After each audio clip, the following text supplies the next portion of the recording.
అమ్మగారికి చెప్తా. అమ్మగారు తొందరగా నాకిచ్చేయాలి. అరే ఏమైంది పిల్ల? అన్నీ అలాగే ఉండిపోయాయి. గంగా, ఏ గంగా! అత్తయ్య మీరు వెళ్ళండి, ప్రసాదం నేను తెస్తాను. నువ్వు తేవాలన్నా అన్నీ సిద్ధంగా ఉండాలిగా. ఎక్కడికి వెళ్ళిపోయిందో పిల్ల? నేను చెప్పాను దానికి 20 ప్యాకెట్లు చేసి పెట్టమని చెప్పాను, ఒక్కటి కూడా చేయలేదు. ఎక్కడ చచ్చిందో ఈ పిల్ల?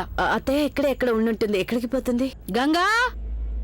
అమ్మగారు, అమ్మగారు వెళ్ళిపోయింది తను.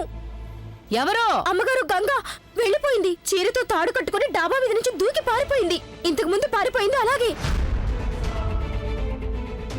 ఏంటి ఏంటి నువ్వు చెప్పేది? అవును, నేను బట్టలు ఆరేయడానికి డాబా మీదకి వెళ్ళినప్పుడు చూశాను. లేదంటే అందరం గంగ ఇంట్లోనే ఉందనుకునే వాళ్ళం తెలుసా? హరే కృష్ణ హరే మురారి. పోయినసారి పారిపోయినప్పుడు ఎంత పెద్ద గొడవ జరిగింది. అప్పుడేగా దొంగ దూరాడు ఇంట్లోకి. ఈసారి ఏమవుతుందో ఏమో. అయినా అంత ముఖ్యమైన పని ఏమొచ్చింది? ఇలా దొంగతనంగా పారిపోవడం దేనికంట?